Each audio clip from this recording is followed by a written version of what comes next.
All right. Welcome. Today I'm collabing with that's your cue. Oh, sorry. I am Sestill. Right. I am also a VTuber. Yay. Hey girl, hey. Yes. You can find him over at oh no, I did. Hold You go on. to youtube.com. Yeah, you can find him You over go to at X, you go to Rumble. X Rumble. Rumble if you want the super spicy stuff right here. You can find him here. More VTubers. Boom. There we go. Look We at me. got him. Oh, that is a sexy face. Yep. In all his elven glory and freezing on the All Discord my call. elven glory. You don't get to see me from the waist down, though. That's for the. That's reserved for a different website. That's for Patreon. Yeah, no, pants are optional whenever you're a VTuber. All right. Anyway, he has recommended we look at the United States compared to the rest of the world. I'm sorry for the rest of the world, but you live by our mercy. Militarily, at least. You do. You really do. And I don't know about you, Silas, but I am all for American expansion and the American empire. You know what I mean? So we can one if day only. afford a live 2D model. If we're gonna be a spacefaring society at some point, then the world is going to be under one government at some point because that's just the natural progression. So, what are we going to launch? Like Saudi Arabia to Tatooine? Yeah, that's just fine. Relocate there. You can have that planet. Yeah. Yeah, that's fine. Honestly, it's about the same as with you currently have it. But now you have to deal with Tusken Raiders. Oh boy. All right. Well, let's check this one out. The infographic channel. We are manifesting those destinies. All Make Iran Persia again. MIPA. MIPA. How dare the TTS ruin that? It's MIPA. Make Iran Persia again. All right. Before we get too sidetracked, let's go. It's the United States. The United States versus the rest of the world. Come on. Yeah. YouTube is just not having it today. All right, there we go. It's the United States versus the entire world. And this is who would actually win in 2026. In any modern war, you don't win by running straight at the enemy. You win by controlling the sky. And this is where the United States plays its... What's the world's largest air force? The United States Air Force. What's the world's second largest air force? The United States Navy. Air superiority. Please, we're air supremacists. Well, we got the Space Force now, too. Yeah, our special forces with the Space Force is just a tungsten rod. You won't see it coming till it's too late at terminal velocity. All right, moving on. Best we car. have such a large air force that we have a space force too. That's true. This DK. Yep. All right. Wouldn't start with soldiers marching across borders. It would start with a massive air raid that covers the whole globe. The U.S. Air Force has spent years perfecting the art of the first day of war. They don't just fight the enemy. They shatter its ability to fight back before the war even begins. In 2026, the U.S. is bringing some serious heat, with over 13,000 aircraft ready to go. The rest of the world comes equipped with 13,000 ready to go. That means 13,000 on the public record. I mean, yeah, you got to think about the quality, too. Oh, yeah, no, we got like, what, B-52s? Yeah. Wait, no, that's World War II. What am I thinking of? The B-2 bomber. My goodness. We have Ospreys. Never mind. That's a bad comparison. I'm a little ashamed of myself. Well, and you'll hear people say like, "Oh, China's got a larger navy than the U.S." It's like, listen, they have more in terms of like numbers, but most of their ships are like coastal, frigate, and like Corvette class. Not even talking about what we have around the globe already. Oh yeah. We got a lot of pilots too. People don't know that. Not to mention SEAL Team 6, Delta Force, Air Rescue. Like, yeah, I think even our Coast Guard's better than the Chinese Navy, right? Oh, hold on. We're not going to give the Coast Guard that much credit. Come on now. Oh, they had Popeye. Oh, okay. That's spitting rivets into ships. The best of the best of the best of the best. Yeah. The glorified lifeguards are still better than the Chinese Navy, at least outside their carriers. I do know that China converted a cruise ship into an aircraft carrier, which, boy, the logistics on that must be a nightmare. Carriers are already all their confusing. shit runs on diesel and like gas too. Yeah, they don't have that much power. nuclear. Oh wow. Yeah. All All right. Over 39,000. That is 3 enemy aircraft for every 1 American. Most of the rest of the world is flying aging aircraft, planes that belong Take those odds. Please tell me they're still all flying biplanes. Oh my god. They've got 39,000 aircraft. Crop dusters, but they're aircraft. Just the zeros. Leftover zeros from World War II. Oh, man. Get into a dogfight with one of those, with a modern jet. Oh, my word. Just the downdraft would shred it. All right. Yeah. Yeah. All right, Silas, how many people do you think, how many like country leaders do you think the U.S. could give the Maduro treatment to? Oh, I would say at least 2/3 of the world. Yeah, like a good majority of them probably, right? Yeah, if we wanted to. Anything that's considered third world would definitely be able to get the Maduro treatment pretty quick. All. Okay, so nobody in the Western Hemisphere is off limits then. Got it. No one in the Western Hemisphere, especially the Canadian. That guy's just too close not to grab. Yeah, we have too much of a land border there. We can just walk across. Yeah, Ottawa's pretty close to that New York prison they got Maduro in. I'm just saying. Yeah, Maduro's in there with Diddy. Let that one sink in. Oh yeah, I bet he is. I hope they're sharing a cell. That'd be the most awkward cell conversations ever. Put both of them in the same cell Epstein was in when he died. Oh boy. Oh boy. And don't do anything. There goes the video algorithm. We'll see how it goes. But sorry. Jeffrey mentioned Mexico and Cuba are next. Oh yeah, no. Ooh. Anyway, let's continue. Museums not in a modern day war, especially when they're coming up against 5th generation fighters, including the 400 F-35 Lightning IIs. And dude, the F-22 Raptors are cracked. Oh my they're word. They're crazy. They shouldn't fly right. Like they're too powerful. There's a machine in there that like auto corrects while it's flying. Yeah, no, they're like brutally effective too. Yeah. The pilots in them, man, G-forces go nuts. I've seen a short covering the F-22 Raptor, and the guy basically made it seem like he did a straight line and flying. They are waiting. They are waiting to strike. My goodness, if the enemy proves too weak, they might turn against us. The planes themselves. But yeah, no, the F-35s are great. They're really good. Oh man, yeah. Have fun blinding them with that crop duster. And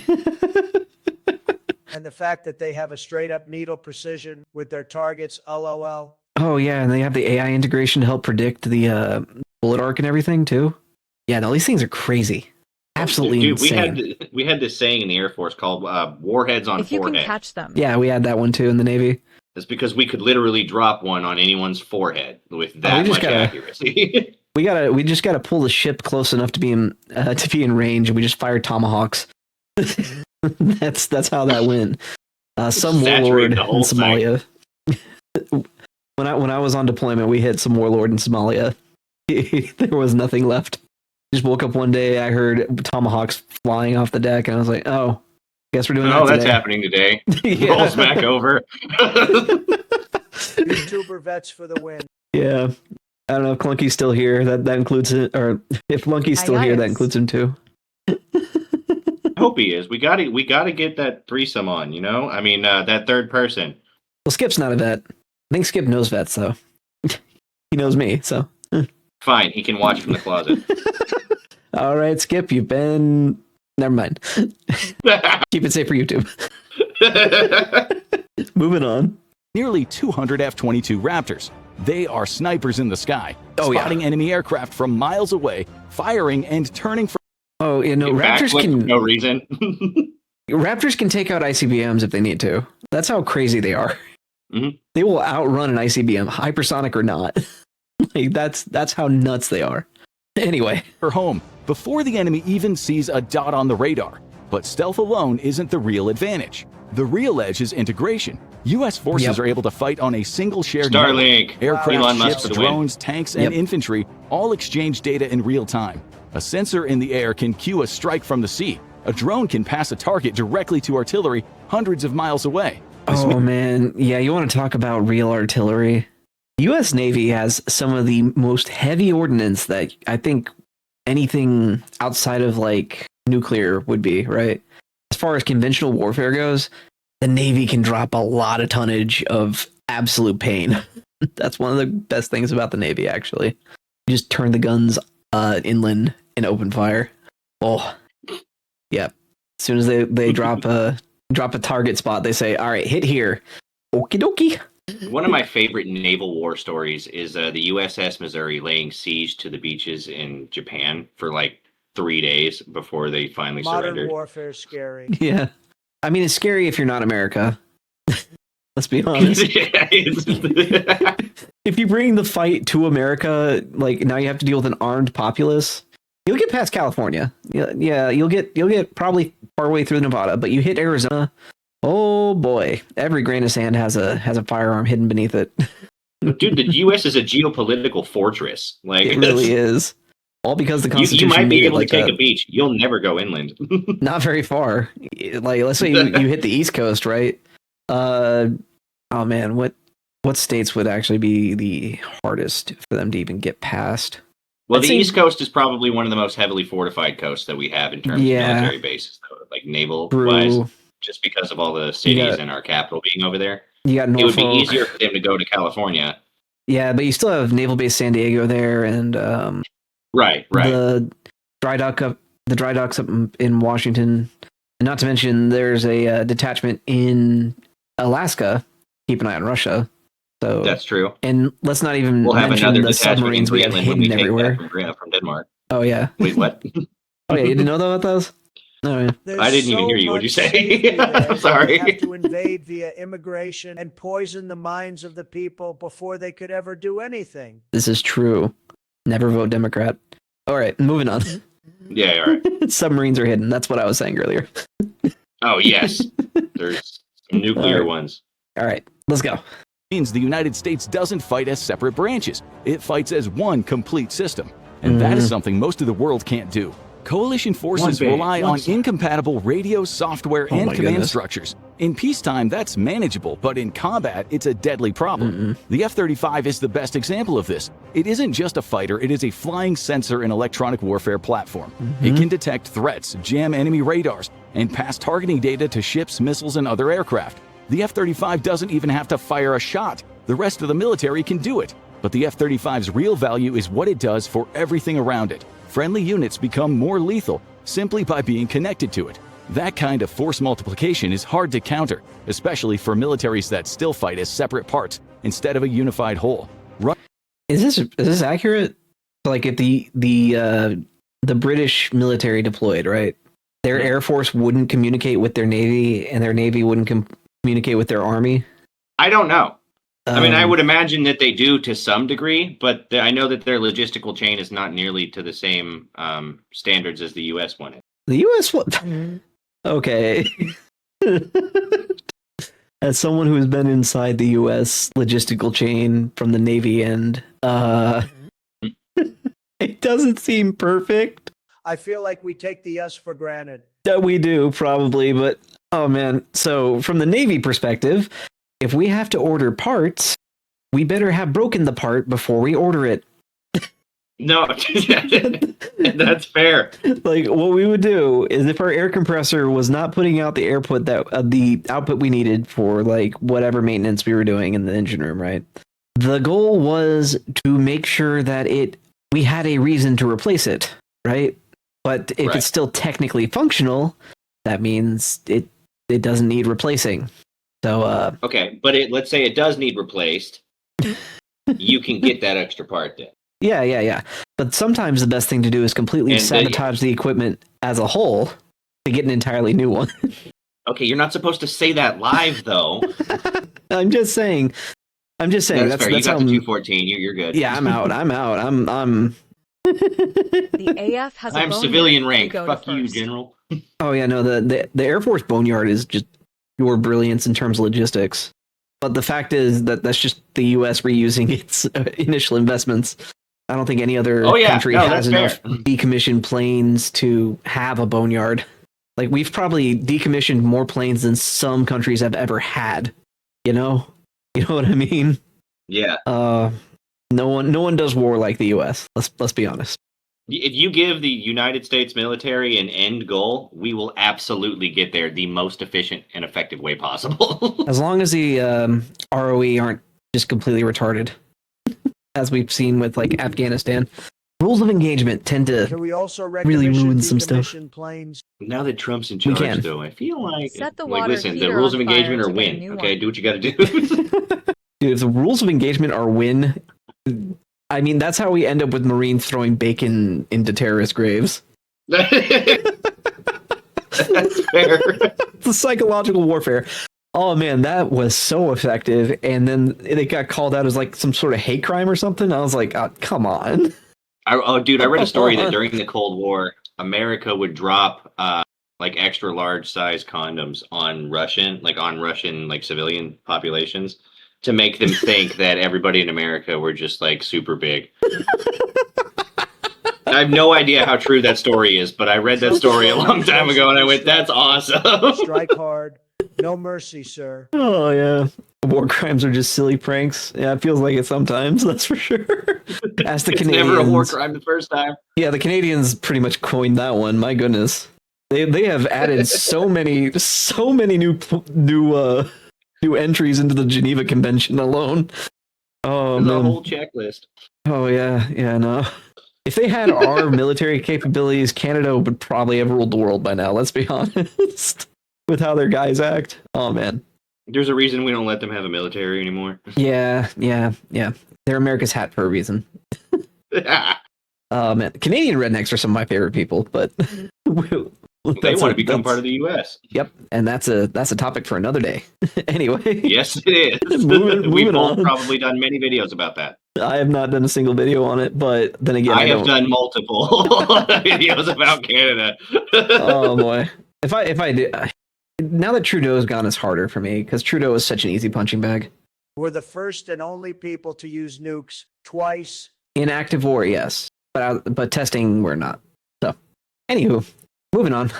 Running defense for the rest of the world is mainly on Russia and China. Russia has about 4,000 aircraft, No. and China has around. Hang on. Now, let's think about this real quick.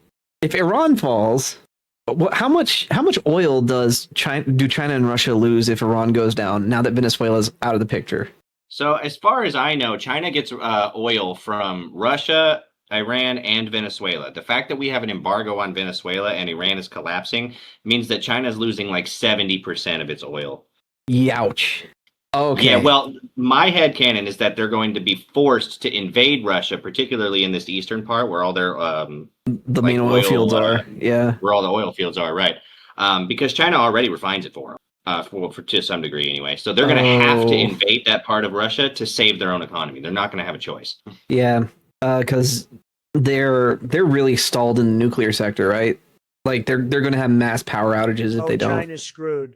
They won't be able to get their. Yeah, I think they're planes off the trying to ground. build up their nuclear reserves or more than it already has been, but they're going to be pretty stalled in that, like you said, because they're just not going to have the oil. They don't produce any like liquefied natural gas. They don't produce any kind of oil or anything. The only thing China has, I think, are rare earth minerals. So they might be able to get like solar panels up, but there's like one desert in China. Yeah, what's that going to do? Like what? They can use that. How much power can they realistically get from that? Maybe enough to spin one centrifuge to get power grade uranium or plutonium. Certainly not enough to power their diesel-powered naval fleet. Yep. Nope. So this is hugely bad news for China. So the effective force of China is already dropping like precipitously, like to right? zero. Yeah. Crazy. Also, solar panels cost more energy than they create. That's true. At least the current iterations do. Maybe they'll try to cope harder. I don't know. Trying to invent some new invest battery some more tech. in graphene, we'll be fine. Yeah, graphene will save the day for China. Totally. Like America could probably make better use of graphene first, but whatever. Oh man, we already are. Dude, if China gets in this much trouble, imagine how much. Oh no, Kim Jong-un probably pooped a house, like a whole concrete structure just right in Kim Jong-un's toilet because North Korea is Oh no. We just got to tell They're South pretty Korea. dependent on China's regime. Yeah, we just tell South Korea time in, and we watch the fireworks. Yeah. I feel like by the end of 2026, every third world country will just become like America. Oh, snap. Yeah. I forgot about North Korea. Yeah, no, if China's in this much trouble, North Korea is going to be even worse, especially in the Manchuria area. Like oh man. And like that, BRICS doesn't matter anymore. Bye bye. I live in Japan too. BRICS only describes their stool. Anyway, yeah, after all this geopolitical fallout. Oh, man. Anyway, we'll keep the video going. 3,200. Sure, they have their own versions of stealth fighters like the Su-57 and the J-20, but there is not enough of them to make a difference. Plus, their engines break down a lot more often. It's a classic case of quality beating quantity. But the world has like a different plan. They throw thousands of older fighters at the U.S. all at once. Throw a bunch of paper airplanes. Yeah. Maybe they'll get caught in Theoretically, we're just going to throw everything at them. You know, if that's the tactic you want to go with, you know, let's burn resources. That's what he said they're going to do. He said the world's just going to throw everything they have at the U.S. All right, we'll see how far, the bold strategy, Cotton. Let's see how it plays out. Shredded in the same airspace. Yeah, pretty much. Oh man, especially if we start deploying our experimental tech or things that are not publicly known. Oh man. Their plan isn't to be better. Oh, I should mention American OPSEC is actually kind of crazy. So yeah, it is. Well, did you hear about that weapon that we used in Venezuela? I think we talked about this a little bit before. I don't think that's on any official records, right? Like we haven't. No. Oh, boy. And it was some interview of a guy that was or a Venezuelan dude that was like there. Yeah. See, I believe it, but there's no concrete proof of that. Maybe that weapon doesn't exist. Sure. It could have just been or OPSEC's awesome. Yeah, the OPSEC's insane. Wasn't there like a sound EMP thing? Sound EMP? I don't think so. I think it was like concussive pulse or something like that. Maybe a microwave that's gun. What we're talking about. Yeah, it wasn't EMP though. I think they used an EMP to knock out the power, right? Blast or something. Yeah. Yeah. I really need. I joked about this, but I mean this sincerely. Please give the movie rights to the man who made Transformers. Michael Bay. Michael Bay. Let Michael Bay make the Maduro capture film. I need to see this because he does war films really well, honestly. Oh, it would be so good. Yes. Sir. Yeah, I need to see that movie. The same soundtrack as Transformers 2. Yeah, give me just Linkin Park, I guess. As Maduro's getting captured, play Castle of Glass. There we go. Oh, okay. Anyway, yeah. Their plan is to be everywhere. They also field the deadliest air defense systems on Earth. Russia's S-400. Didn't we kind of prove Russia's air defense can't do anything to our stuff at all? I feel like we just proved Russia's entire military is garbage at this point. Yeah, no, Venezuela had Russian air defense, right? Did they? I think so. I don't know. Had's the good word here, though, because listen, they had air defense and then they didn't. It got knocked out so fast. So fast. In the first 10 minutes, it was gone. Then the lights go out. Imagine that kind of a horror film. I from the Cubans' perspective in the Venezuelan castle, right? The lights go out. You just see night vision goggles light up, and then you hear the hum, and the horror begins. The lights go out, the horizon gets lit on fire, and then you see a helicopter dropping a group of dudes. Oh no. Yeah, no, I my headcanon for what happened here, right, is we came in and all the Cubans heard was America. World police coming up here. Anyway. And China's HQ-9 create massive no-fly bubbles over Europe and Asia. Systems designed specifically to hunt American aircraft. So how would the first week of the war look? The U.S. launches a wave of B-2 Spirits and new B-21 Raiders. These bombers fly straight into the middle of enemy territory, undetected to enemy radar. The U.S. targets enemy command centers, radar stations, and runways. At the same time, thousands of U.S. drones flood the skies. They get got by drones. We don't even have to send pilots. Just drones. Love how he no. led this off by saying systems designed specifically to target American aircraft. Drones. American Told drones you knock so. them all out immediately. Yeah. Oh boy. I'm wondering if this video was made as like a soft response to the whole Venezuela situation. Okay, so I've seen a lot of his videos, and he is kind of all over the place in terms of who's going Drones to can win snipe different people. types of scenarios. Yeah, drones can't snipe people. Well, we'll see how this goes. As bait, Drones are forcing okay to enemy radar kamikaze systems fly. to light up. Yeah. And the moment they do, American missiles take them out.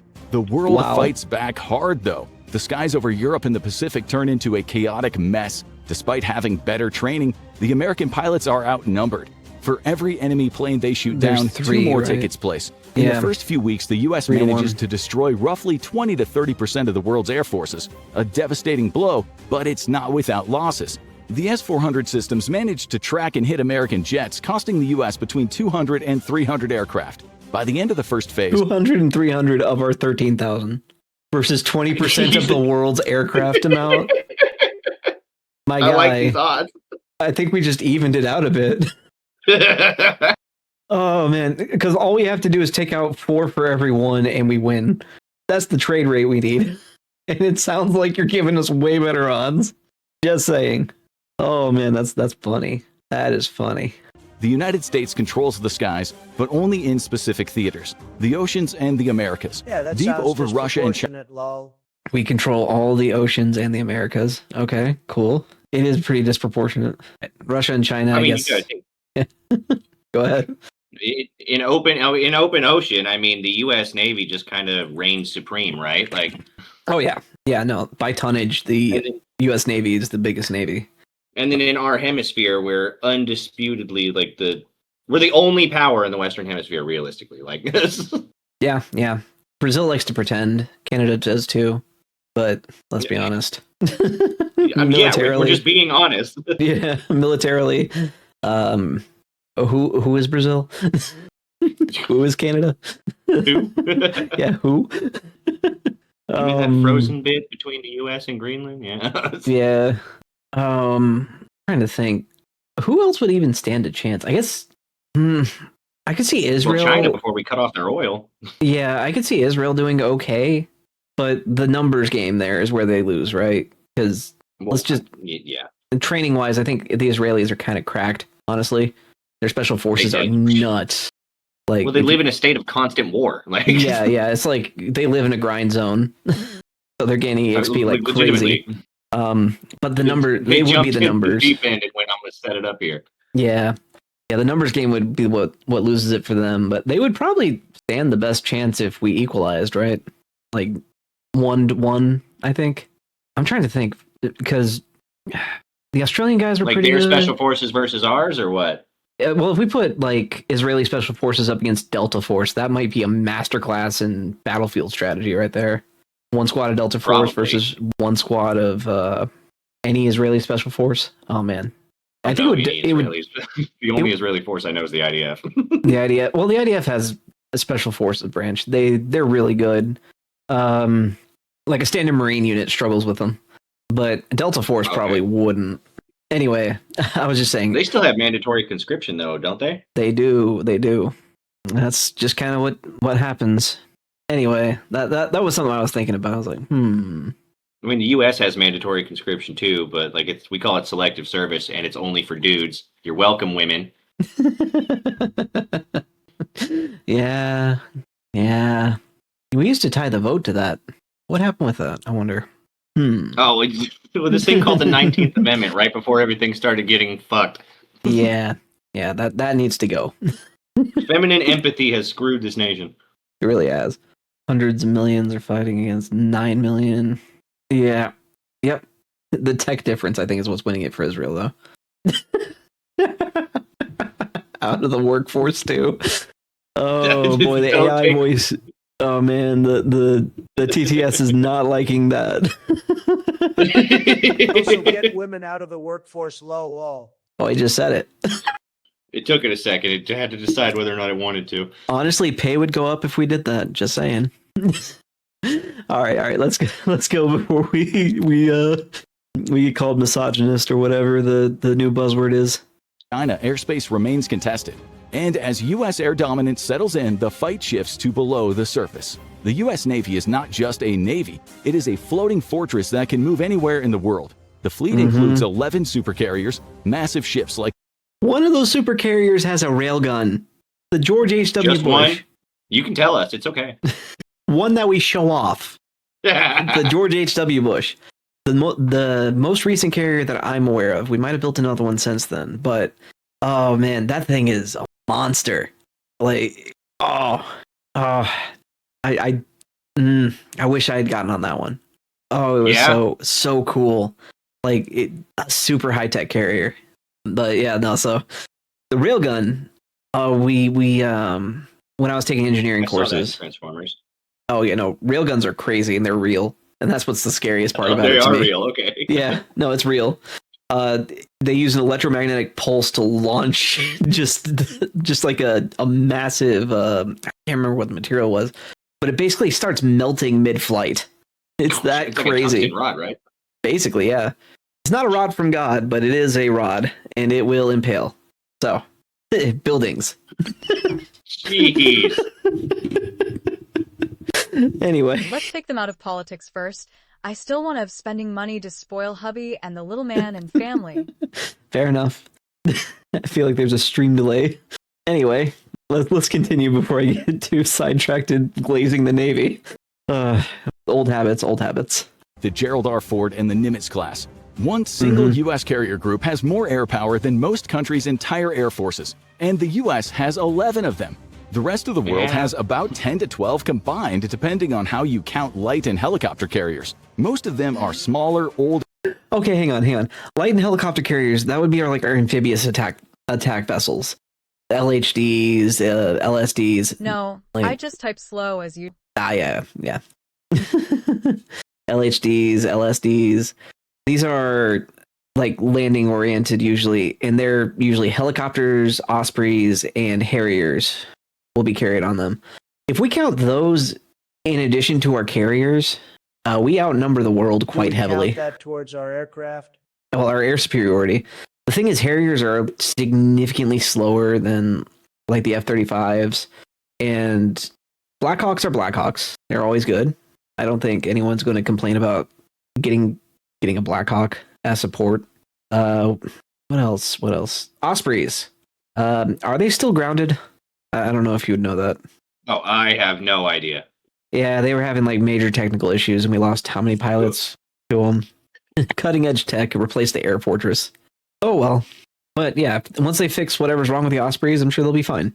They were way faster. Anyway, yeah, we do lead military tech, 100%. It's not even close, dude. Not even remotely close. On ski jump ramps instead of the powerful catapult systems used by the United States. China has 3 carriers, India has 2, and the rest, the UK, Italy, France, and Japan, are scattered across the globe. In a direct confrontation, they simply we talk about cannot... how China they have 3 carriers, but only one of which is nuclear powered, which means the other 2 can't go very far away from China's shore. Yeah, which makes them really ineffective carriers.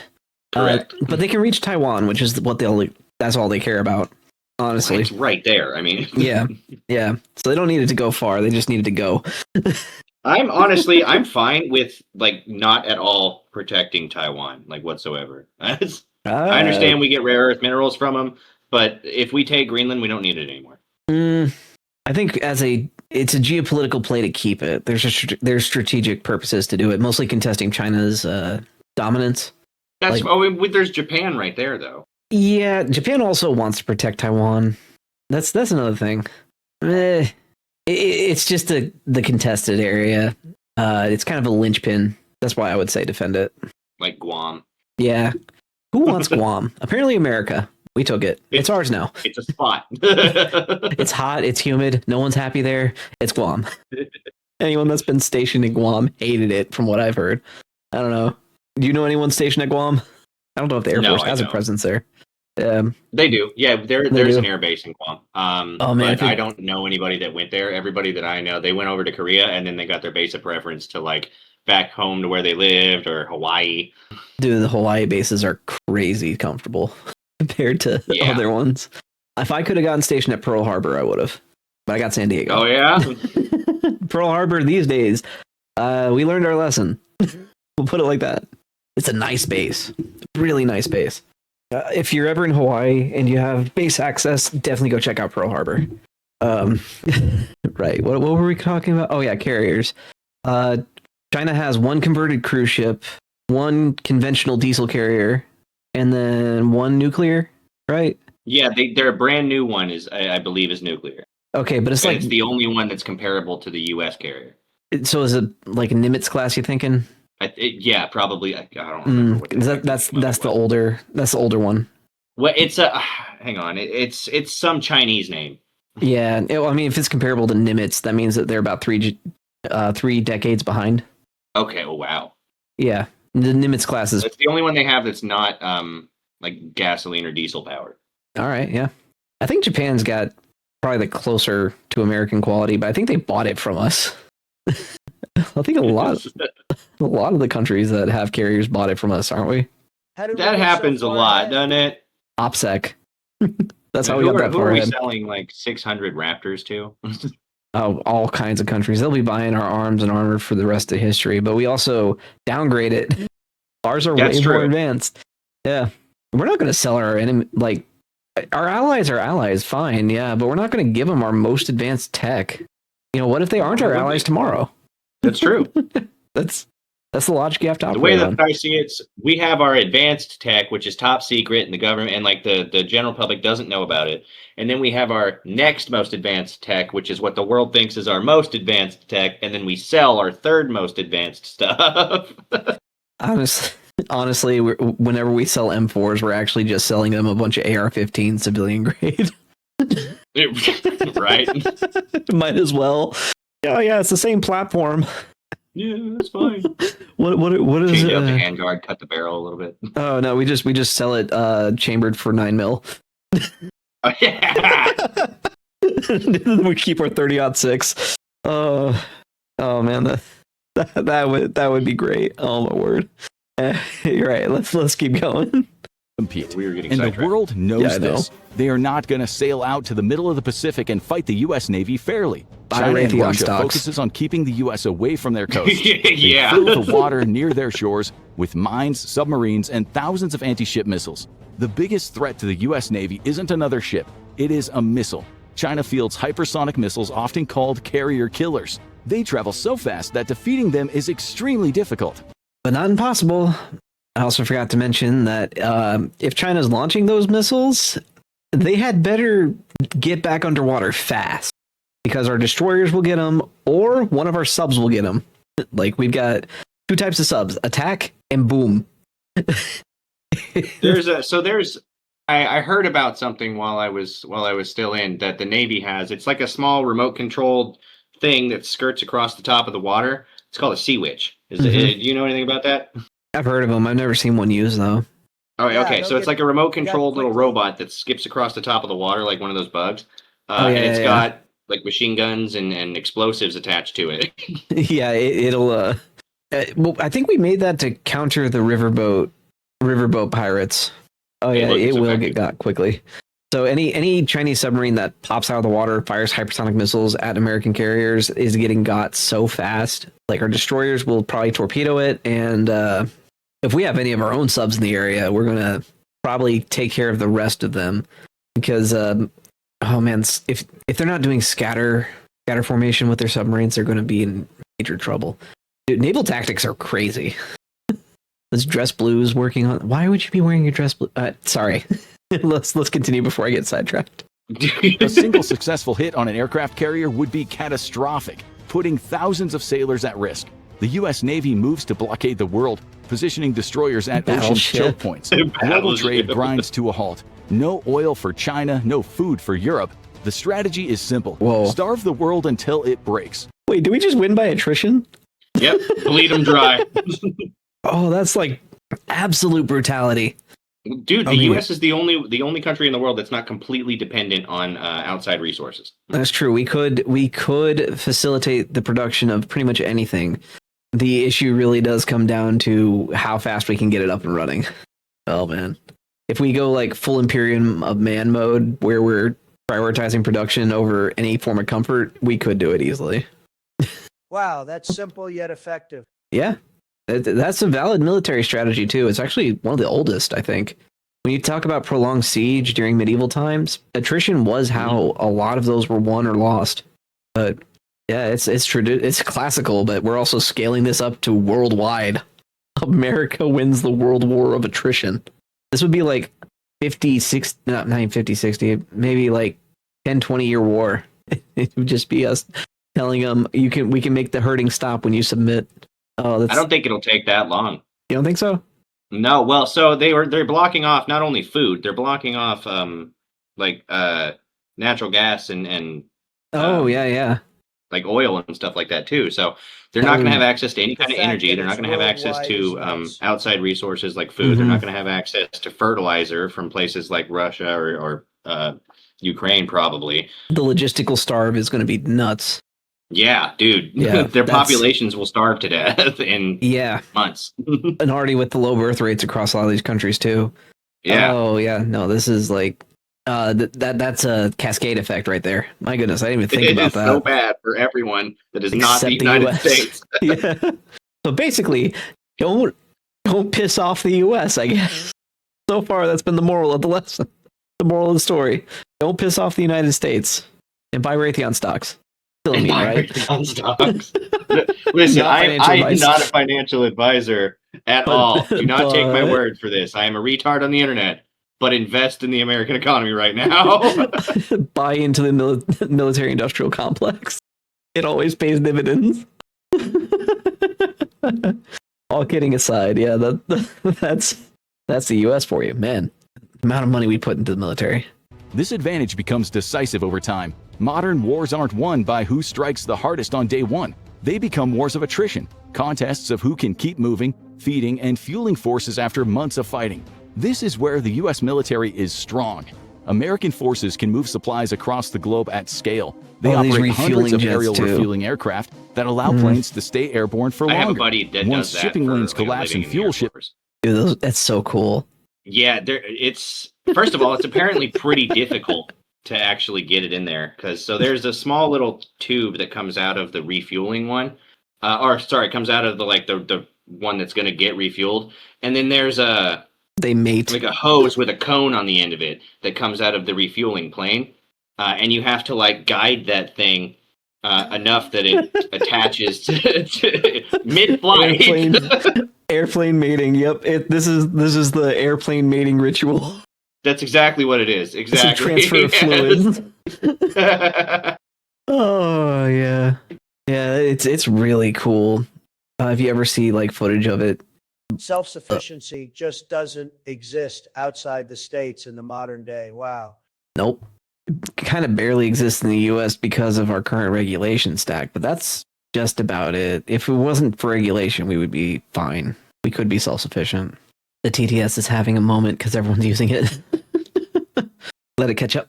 I don't know, I'm not sure if the chat that I'm even looking at is caught up all the way, so it's fine. It's fine. All right, well, if we just start getting spammed by TTS as we're watching, oh well. Yeah, I'll pause. All right. Oh yeah, no, our legit like a 45-minute, really 15-minute video. There we go. Yeah, we're already almost an hour in. It is really cool though. Like, watch the video for it. Oh man. IRL. Yep. All right, let's go. Stop. Operations slow down. Vehicles sit idle. Aircraft stay grounded. Numbers stop mattering when armies can't move. U.S. submarines lurk deep underwater patiently waiting. The Virginia-class attack subs are silent hunters, quieter and more advanced than anything the rest of the world has. They slip into enemy waters and launch attacks on enemy ships. Within the first month, the U.S. Navy sinks roughly 40% of the world's surface fleet. I'm not hearing a problem. Oh, yeah. Yeah. 40% of the world's surface fleet. And we dominate the submarine scene. Like, no one compares. No, that's another thing. China's subs are also diesel. They're not nuclear. Yeah, they're really loud too. They get picked up. They get picked up easy. Oh no, the depth charges too will just shred them. Yep. I'm not hearing a problem. No. This is just 40%. yeah. There are no issues here. This is 100% American winning. Yeah, American exceptionalism coming through. Oh man. Yeah. All right. Let's keep going. The rest retreat to port, trapped, new Chinese outmatched, and sub. unwilling to sail. In the Picking up a Chinese sub just got a new definition. Oh, you hit them with a depth charge and they just go ni hao.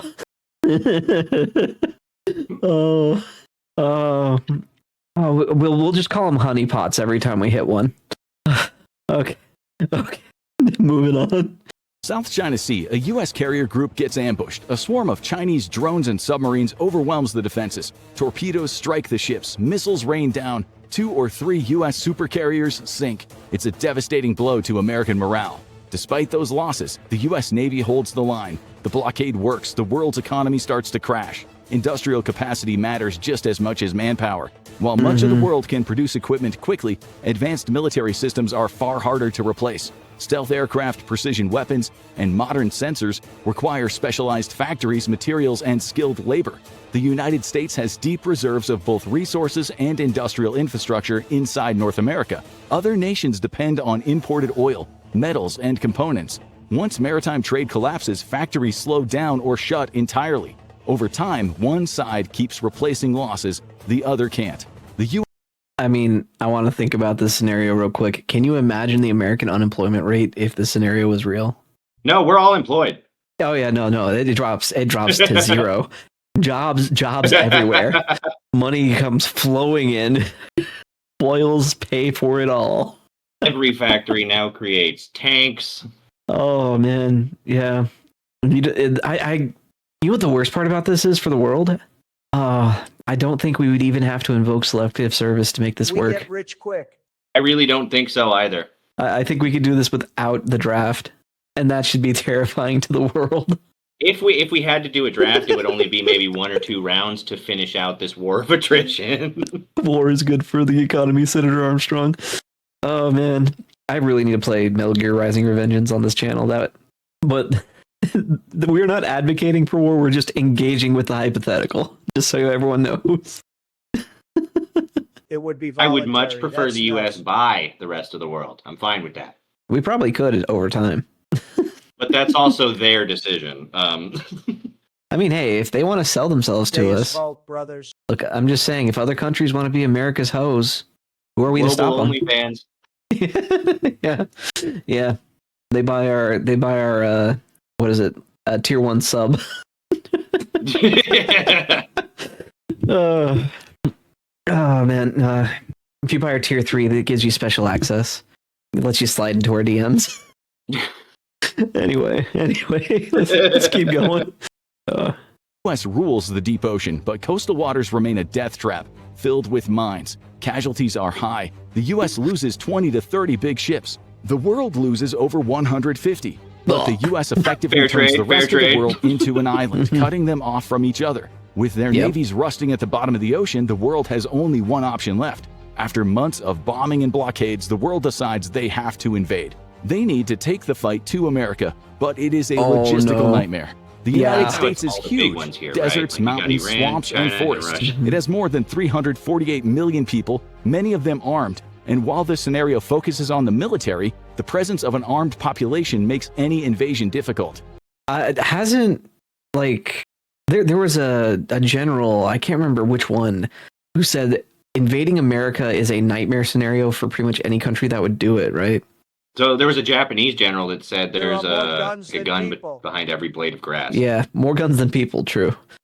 Yeah, so, and that was at World War II, right? Yeah. Um, They said we could go over there, but it would be suicide. yeah, it was Japan. And it's like, well, that's a great way to go out with the blaze of glory, I guess, if you want to just jump into the wood chipper. Listen, I think we brought this up in the beginning. Like they could get a beachhead, but they would never go anywhere inland. They couldn't. Like, you, even if you like did full runs right across the U.S. with aircraft. I mean, first off, you have to find an aircraft that can fly coast to coast and drop ordnance that far. Well, yeah. if you attack logistical centers, you might slow us down a little bit, but we actually have weirdly good decentralized logistics when you think about it. Well, then how would they even get here, right? There's only two ways, by air or by sea, and both of which take time to cross an That's ocean. if we don't shoot them down first. Yeah, exactly. It's not like we're just going to sit here and wait for them to come at us, right? Yeah, right. Like, they're going to be target practice until they get here. Yeah, no. So, there's also the matter of American ships having just superior range to enemy ships. And if you ever seen Ricky Gervais talking about the being 6 foot tall, fighting a midget, it's okay. The algorithm's already going to suppress this one. I know it. You just hold your hand out and start kicking. That's what it's going to be like. I like the idea of giving a bunch of different streamers and video game like professionals just access to one remote controlled drone, and then they can just sit there with an Xbox controller and just rain hellfire on the enemy. Full Ender's Game style. I mean, honestly, if the whole world declared war on the U.S., you do not want to put the U.S. into survival mode because, oh boy, just on the military industrial side, you would have just a terrible time. Anyway, let's see what this guy says. Yep, exactly. Let's see what this guy says about it. The world's army is massive. More than 25 million active soldiers combined. China has 2 million alone. The US has about 1.3 million active troops. In a straight-up numbers game, the US gets swamped. However, US soldiers are equipped with better gear. How many of those Chinese soldiers are unarmed, though? And how many of those Chinese soldiers don't know how grenades work? How many are just farmers with pitchforks? Yeah. They needed a job. How many are 12-year-old girls? Oh, we don't talk about them. Ever since old Jeffrey got caught. How many American non-soldiers are armed? Oh, a lot. Like active duty is 1.3 million. That's not counting the veterans who have the training and also have firearms and would more than willingly go back into the service. Yeah, and that's not even to talk about rednecks in general. Let's be honest. If they even came close to Appalachia, that would turn into a horror movie. Oh man, those poor bastards. Yeah, no. If they're not special forces, they're getting cooked. They're getting cooked if they are special forces. These guys already have deer stands lined up. Oh yeah, and trail cams. Oh, they'll be hanging out. Oh they yeah. haven't even heard of Florida, man. Yeah, no. The alligators alone would be a challenge. Didn't the British lose a battle in the U.S. during the Revolution because of a tornado? America's got this. Yeah, I think so. America's got some of the scariest nature out there. Yeah, meanwhile, the people that live in the South are just, it's the tornado sirens. Well, maybe I'll die tonight. I don't know. Going back to bed. Yeah, if I hear a freight train, I'll get in the closet and hope for the best. Yeah, but yeah, no. So, by my understanding, I mean, if they make it to Texas, oh man, I know so many Texans who are just itching for someone to try. Oh, dude. And then you got the base in Dallas, Fort Worth. Oh man. Oh. Well, and they have to fight in a desert too. So if it's Chinese people, they're not exactly accustomed to that climate. That's true. They'd have to send in like some of the Middle East contingents, I guess. Yeah, send in the sand people. Just be careful for the goat traps. We learned from our time there. I know one rancher will do that. He'll post up a goat out in the middle of his field. It's got some plastiques on it with the remote detonator. He'll have it live streamed too, just so we can all see. That's going to end up on Live Leaks. All right, let's keep going. Night vision goggles, advanced body armor, and networked radios that link every unit on the battlefield. They fight more effectively at night than their enemies do in the day. And on ground, the M1 Abrams dominates. Its active protection systems can intercept incoming rockets before they ever hit the tank. Numbers alone don't decide ground wars. Training and initiative matter just as much. Most U.S. troops have years of preparation and experience operating complicated... Wait. Real quick. Don't our snipers have training in American environments that simulate foreign environments? Oh yeah, no, they specifically train like in different types of like climates. Yeah. So like we have parts of Alaska to simulate Russia, parts of the Rockies as well. We train in all theaters, don't we? Yeah, In terms of terrain. dense jungle, because we go down to like our special forces go down to Panama America is to very train in like the dense diverse jungle down there. biome-wise. Mm-hmm. Yeah. And They'll go to Patagonia. They'll go to Alaska for Arctic survival training. I mean, they got a lot. The Air Force actually has a whole special forces called SEER. mhm. I forgot about They're Syria. the ones that actually teach. Yeah, they're the ones that teach all of the survival tactics to everybody. Yep. You got Go to Nevada for the yeah, no, but like don't they train in Death Valley sometimes just for the heat acclimatization? Probably. I wouldn't believe it. wouldn't- And they I have to wouldn't do doubt it it. full battle rattle. Probably, honestly. Like America just as a if you look at it as a landmass, right? With the biodiversity we have here. Oh man. Yeah, Is a geopolitical fortress. it really is. We have so many natural hold points as well. Right. We don't We got even the need the military. Rockies. We got the Rockies. We got the Appalachian Mountains. Mhm. Man, we could fortify a lot of natural land masses. Yeah. Right. Okay. And if they're Wow. trying to cross the desert, how many air bases do we have that could just Oh, the ones that are listed alone should be enough. The ones that no one's heard of, Yeah. maybe we can send the aliens on them Isn't Area 51 in the middle of that freaking desert? Like somewhere. Yeah. we'll send a flying saucer after them. Drop a cow on them. No, yeah. Oh man. Yeah. No. Area 51. I all right. Moving on. I don't want the CIA coming here. We're fans of America. All right. Let's go. Hardware. They're trained to adapt when things go wrong. Most opposing forces rely on short-term conscription, with soldiers sometimes receiving only weeks of training before combat. Command structures are rigid, so when officers are killed or communications fail, units often collapse. U.S. forces operate differently. If a leader goes down, the next person takes over. Wait, that's not standard practice for all other militaries? Nope. Wow.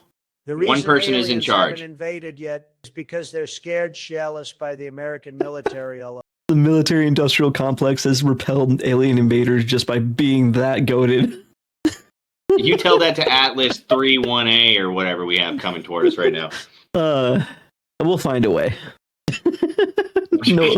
No existential threat survives contact with the American industrial complex. I've seen Independence Day. Yeah. We will not go quietly into the night.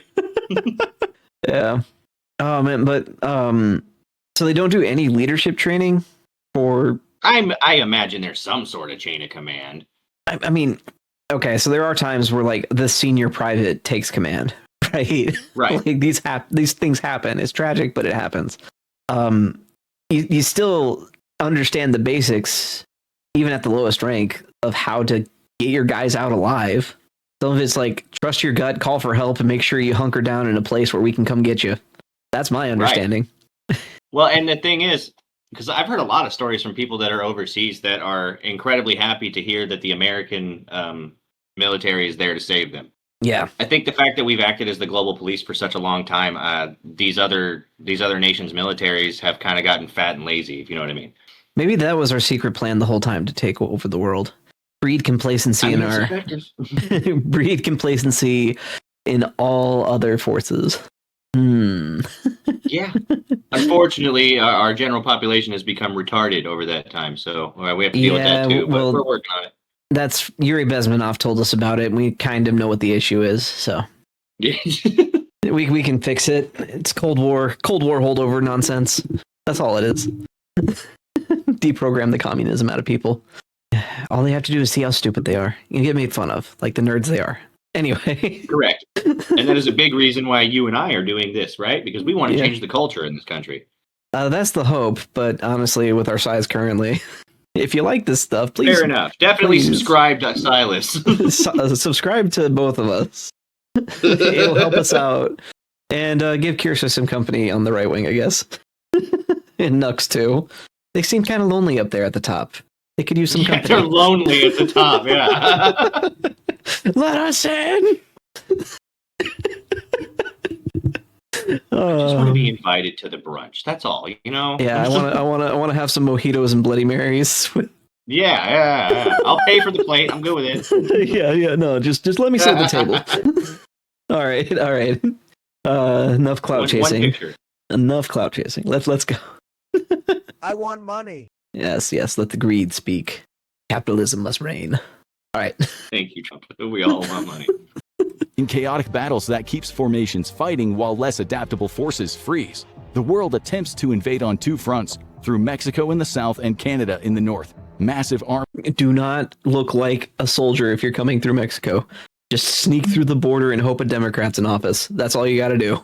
Yeah, I don't agree with this part, though. There's no way we would allow anybody to come from Canada. By this point in the war, Canada belongs to us. Oh, yeah, no, we've already probably conquered Canada and Mexico, if we're being completely honest. Yeah. Yeah, no. This is assuming that we take no ground. All right, cool. Armies land on U.S. beaches, but the U.S. doesn't try to stop them at the shoreline. That fight favors the attacker. Instead, the enemy is allowed to push inland, their supply lines stretched thin. Then the counterattacks begin. U.S. artillery rains precision rockets on the enemy fuel trucks and ammo dumps. Without gas, the enemy tanks stop moving. Without ammunition, enemy soldiers can't fight. I love that he knows that we would hit the rear guard first. We'd let night fall and then pixels would start disappearing from the sky. Just see the heat map go cold over time. It starts from the back and then works its way inward. How are they pincering us? They're shooting rockets over our head. You know what? We would repurpose all of their naval equipment too. Yeah, no, we would commandeer that so fast. All of it. Oh, yeah. No, moving on. The U.S. utilizes its speed, hitting weak points with fast-moving units, then disappearing before the enemy can respond. But oh, man, we just got to make sure our Marines are super bored before this happens. Like, the most bored that we could possibly make them.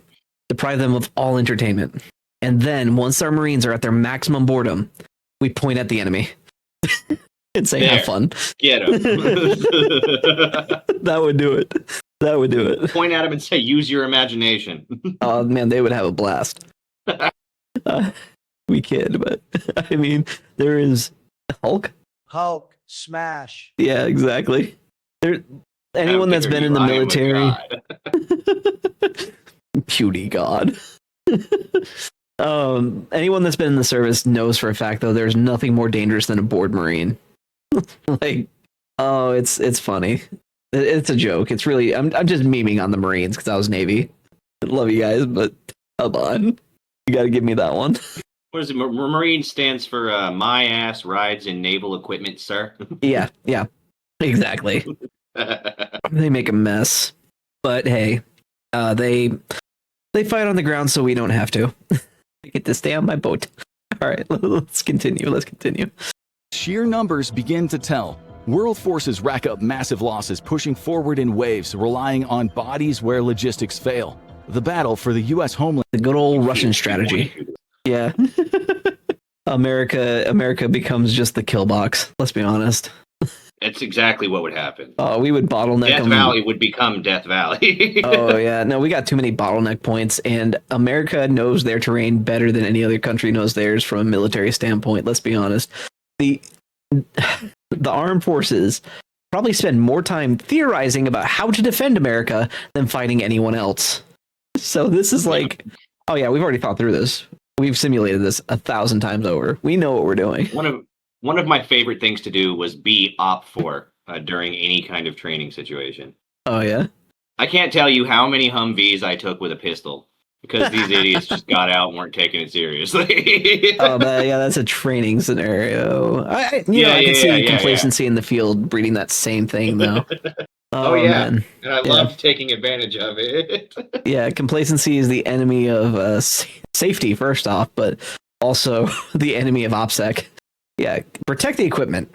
Come on, guys, you're better than that. At least you should be. If you're not, Sergeant will make you better than that. PT motive. Yeah.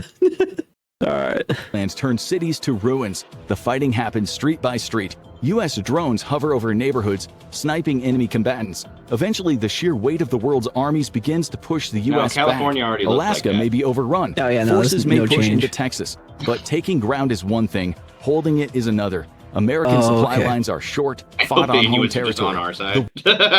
Yeah, and this guy's not even like accounting for the highway system. My goodness. No. If they do, you got to realize that the American military can cut off like nodes of the highway system as needed and set up outposts throughout it. It's not that hard. Any of those like rest stops, truck stops quickly can be converted into military outposts. So I firmly believe every Dollar General in the country is set up to be converted into a military outpost. I believe it. Same with the Waffle House. Well, I was watching the news and they had they had the radar pulled up and there was the map that had like the radar going across it, but you could also see these little blue squares that had a W on it for Walmart, and then there was also a yellow square with a DG on it for Dollar General, and they were everywhere. I was like, dude, you can map the nation with Walmarts and Dollar Generals. Yeah, true. Oh man, I miss Waffle House. Honestly, Dollar General's available sometimes where Walmart isn't. That's kind of crazy to think about. I know, I'm just saying. Yeah, Waffle House. It's a conspiracy. Do you know how Americans know that natural disaster is really, really bad? When Waffle House closes? No, that's an actual metric, though, right? Yeah, it is. You start panicking when Waffle House closes. Like that is reason for concern right there. If it's so bad Waffle House is closed, something has gone horribly wrong. I know it sounds like a joke, but it's the same thing as like the Pentagon pizza thing. You know, so you know America's about to do something based on how many pizzas get delivered to the Pentagon. Oh yeah. No, it's true. It's true. Look, if they're pulling an all-nighter, they're going to be ordering a bunch of pizza. That's true. You know what? That's when you buy the Raytheon stock. Yep. And you also check the local gay bar attendance. When that drops, still buy Raytheon stock around the Pentagon. Around the Pentagon. Oh, okay. All right. Skip learned about that and he was floored. No, that's a real metric you can check though. If you want to see if America's doing something, check the local pizza delivery areas around the Pentagon. So far, it hasn't been wrong. Yeah, I knew about the Waffle House metric because that's like a real thing for some reason. People genuinely freak out if Waffle House is closing for like inclement weather or whatever. So I think it's got to do with like how the food is stored and how secure the buildings are. But yeah, if Waffle House is closing, it sounds silly, but it's true. And these are the kinds of things that Americans get up to. So if you're from another country and you're watching this and you're wondering if we're serious, yes, the Waffle House closing is catastrophic. The only reasons for a Waffle House closing is it literally burning down or it's time to flee, lol. Yeah, exactly. So like I think people were waiting to evac New Orleans during a hurricane once because the Waffle House stayed open. When it closed, people started evacuating like they were ordered to. I knew a guy that got stuck in the hospital because he worked maintenance in the hospital there in New Orleans during Katrina. And he got stuck there for 2 weeks. Oh, man. Well, a hospital's not the worst place to end up stuck. It depends. Well, he was on the clock for 2 solid weeks. I mean, I hope he got hazard pay. I hope so, too. You're stuck there for 2 weeks because of a natural disaster. Yeah, it's a little dangerous. A little dangerous. Constantly doing maintenance to try and keep everything running. Keep that backup Jenny going. Disaster. Yeah. Better gotten overtime. You better get overtime for that. Yeah. I'd be fine with FEMA funds going to that overtime. My goodness. Some hero work right there. Oh, well, yeah, but it was George W. Bush in charge. Yeah. The neocon in chief. Anyway, let's continue before I start advocating for Jeb Bush. World supply lines stretch across oceans, and the U.S. Navy is actively sinking its ships. Food and fuel begin to run out. The advance stalls. Morale follows survivability. U.S. forces invests heavily in battlefield medicine, aiming to move wounded soldiers to advanced care within the golden hour. I mean, can you imagine Americans fighting on home soil and they actually team up with like our first responders here? Yeah, that army of 1.3 million goes up to 150 million really quickly. Yeah, I mean, can you imagine like the triage points set up by the fire departments and the hospitals, just standing by ready to take troops to the local hospitals?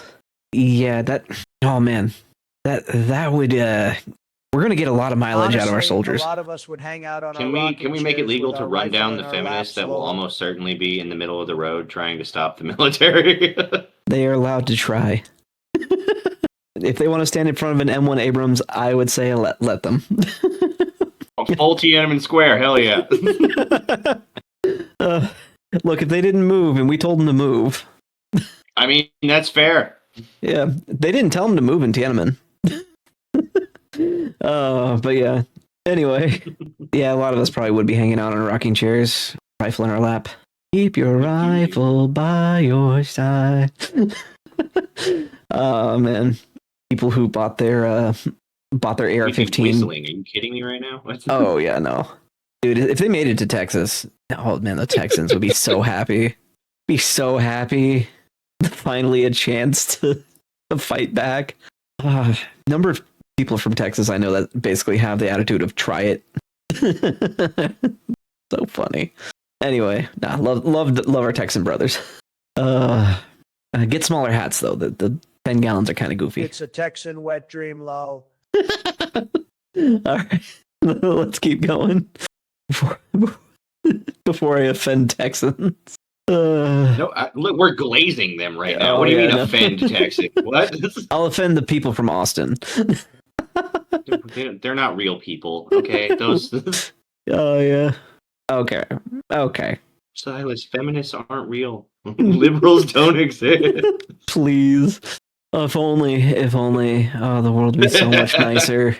Let's move the vote while they still don't exist. Move the voting age up to 35 and restrict it to married couples with 2 kids.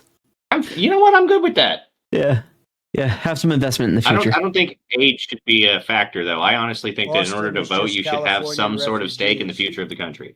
Be it owning kids, owning property, owning a business, whatever. Don't care. You have to have some sort of stake in the future of the country to be able to vote. Yeah, have some skin in the game. Yeah, that's what I'm saying. Refugees. They're not California refugees. They're people rich enough to move away from California. Well, okay, so technically they are refugees, but they're not like the California conservatives. We can get into that discussion after the video. Moving on. Troops know that they have a chance of survival if injured during battle. Other armies can't offer that assurance. Medical evacuation is slower, supplies are limited, and wounded soldiers are often left Trump's behind. got a weird hat Over on. time, this erodes morale. Units surrender not because they're destroyed, but because hope disappears. The world has the numbers to take over land, but they cannot break the U.S. military completely. They're coming in with AK-47s and Kalashnikovs? Really? Against They're us? Russian. What do you expect? Okay, that platform is good. It's really good. But it's a little outdated compared to any modern American firearms. Like, the range on them is just not as good. These are good. American forces. Yeah. My goodness. No wonder they'd be giving up. We're taking them out at almost triple the range. And double the accuracy. Surrender because they lost hope. That's why. Oh, yeah. We would take them in happily. Book them in POW. Give us all the secrets and the tactics and the location of your commander, and we will let you sit in a jail cell and get fed. That's the trade. The U.S. Army inflicts roughly 5 million casualties. American losses climb to around 500,000. It's a brutal meat grinder, but the homeland remains largely secure, protected by geography and the advantage of fighting at home. And it becomes a bloody stalemate. And for the side that's losing, desperation sets in. If the U.S. believes it is truly losing, if enemy armor is rolling toward Washington, D.C., the rules change. The United States maintains what's known as the nuclear triad, the ability to launch nuclear weapons from land, sea, and air. Hundreds of missiles sit in hardened silos across the Midwest. They are old systems, but reliable. Reliable. I forgot about that. Oh, yeah, no, that's... If you encroach on DC by some miracle of whatever war god you were praying to, your capital's going to be glass and ash. Oh yeah, nukes. Yeah. Literally the nuclear option. Forgot about that. I was so taken by the conventional warfare. Didn't even think, oh yeah, let's just turn places into dust. So what you're telling me is the only way the U.S. doesn't win is if the whole world turns to ash. Oh yeah, we'll be the kingdom of. We'll turn the world into Mad Max if you try to take us out. Wow. Yeah. This is why mutually we can't assured have it, destruction. nobody can. Yeah. This is why mutually assured destruction is such a powerful Not even deterrent. mentioning the rod of God, lol. Oh yeah, that weapon that totally doesn't exist. The rods from God. We totally don't have that. No, what? No, yeah. I've never heard of that. We don't make tungsten rods the size of flagpoles. What are you talking about? You know how expensive that would be? And maintaining a satellite in low orbit able to drop that? Oh man. Jeez. Yeah, no, the You'd have military to create a industrial. whole military branch just to manage your space assets if we had that. Yeah, and it's almost, it's almost like it's strange that one of our branches doesn't have a special forces. Well, two technically, but one's Homeland Security. The others are Department of War. What if the Space special fucking forces? name, by the way, awesome. Yeah, well, I mean it's the original. Going back to basics. Oh yeah. But it's like, who says anything about us? Maybe having special forces in space that happen to have 0 unit like human beings in it, but it has one really big tungsten rod, and gravity does all the work. I mean, perish the thought. Look, the CIA did have a heart attack gun, an actual thing. So, oh man, I think they're also going to try to make the gay beam too. The gay bomb. That was that was another one. That was another one. They were turning the frogs gay. I'm just saying. Yeah, they'll figure it out. Anyway, American military assets are maybe cracked. being gay is a mental illness. If it can be induced, there's strong evidence for that. All right, let's keep going before we get canceled. This will never be monetized. Oh no, but who cares? This is fun. 15 ballistic missile submarines patrol the oceans. Each carries enough firepower to erase an entire nation. Then there are the nuclear-capable bombers standing ready, able to strike from the air. In the chat. Of course, the world has nukes too. Russia has the most, over 5,400 warheads in military stockpiles. China is building faster, reaching about 600. But beyond those two, the numbers fall off. Exactly. France, the UK, India, Pakistan, Israel, and North Korea each possesses far smaller arsenals. But the real problem isn't weapons, it's coordination. Nuclear war depends on timing, communication, and command. And all of that depends on visibility. Satellites guide missiles, drones, logistics, and communications. In 2026, space is a battlefield. Cyber attacks can disrupt civilian. And who is the only country that has a dedicated war force to space? I mean, yeah. We also have the guy that has global internet that he can just give for free anywhere. Ask Iran, man. They're fighting that internet so hard right now.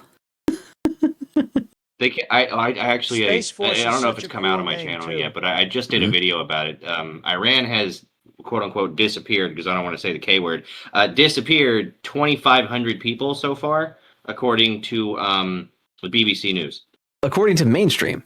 Okay. Well, no, they were interviewing somebody on it, yeah. Okay. Based on... Oh, okay. Makes sense. Space Force is a cool name. Yep. Oh, boy. She said they've arrested 5,000 people, 5,000 protesters so far, and executed basically 2,500 of them. Before Trump came in and said, stop that, or we're going to have to come in and stop you. Yeah. Oh, boy. I stand by to see what happens in Iran. The reason I haven't really covered it is because the sources on that are so spotty right now. Anyway, that's another topic for later. We'll talk about. I mean, I'm not quoting Al Jazeera. But... Yeah, true. Fair enough. Like a certain Young Turks network seems to do all the time. 2026 has been an interesting year. Yeah. Yeah. I'm also not fucking animals like them. That's also a different topic.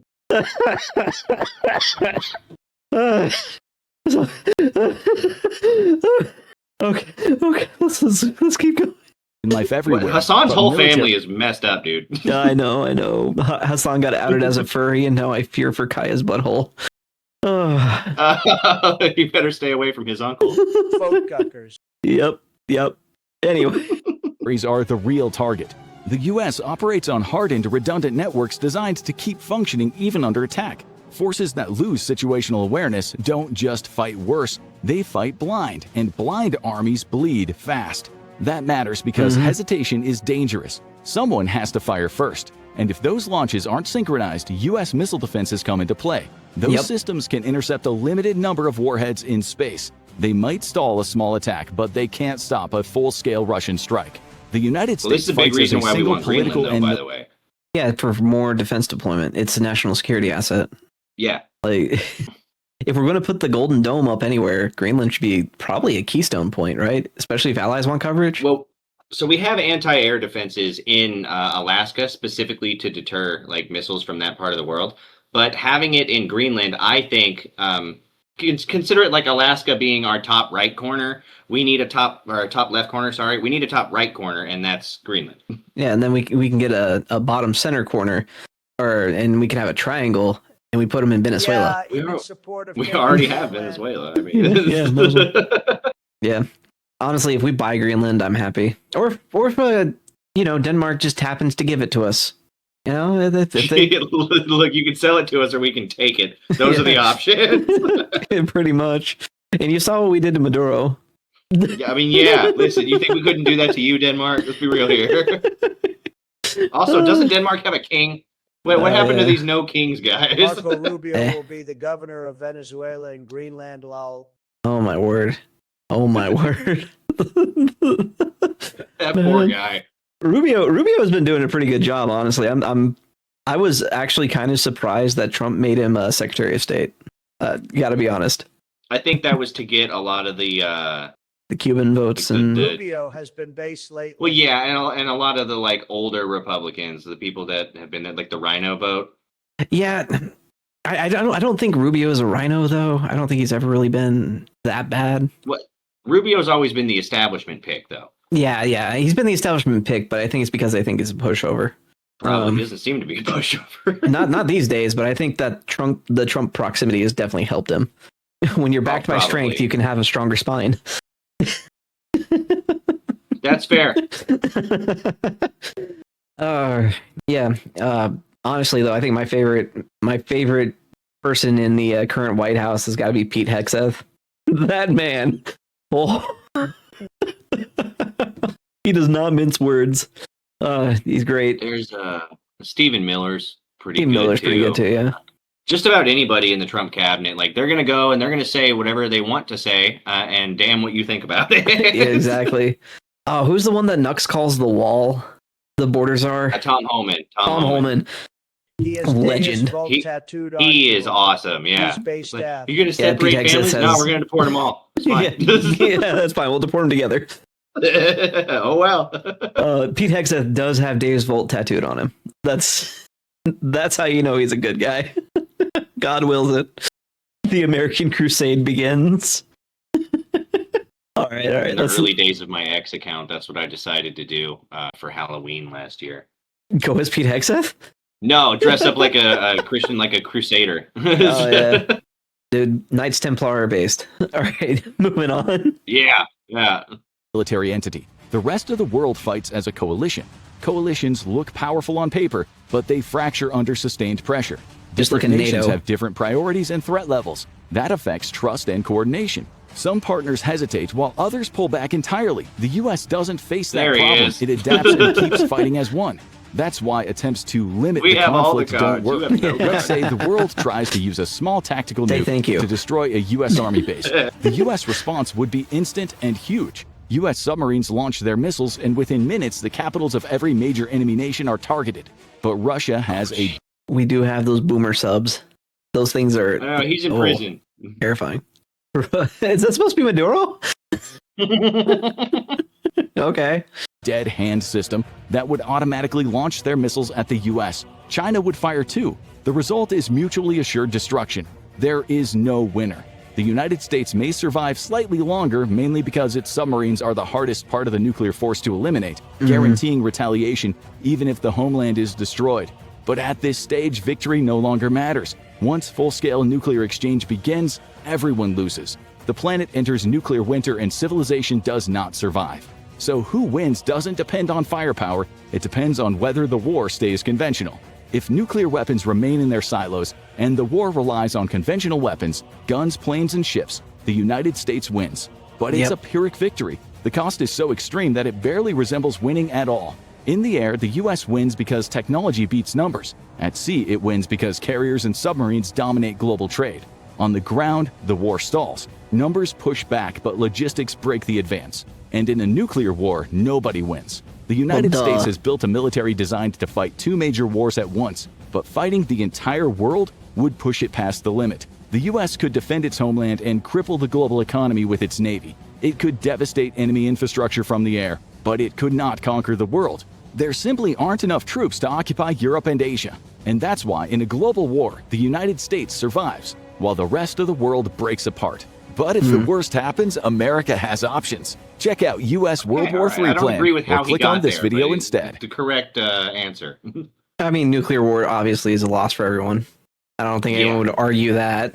Conventional war, America does win, but narrowly on its own. But now let's factor in who we have as allies. America wins. Well, I would yeah, exactly. Yeah. I mean, I would think that Israel being what they are in terms of like their relationship with the United States, I think that they would probably be a proxy state for a war in that region. Yeah, particularly Japan for would be all of the ours oil that's for over the there. for the East.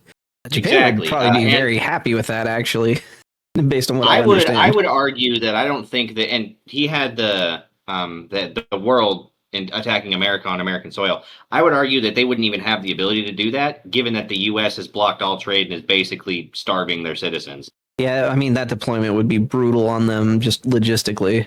And, Right. I don't think they'd be able to do anything. Oh, okay. And then what else? So if we factor in American allies, right? South America basically just gets secured quick, like real quick.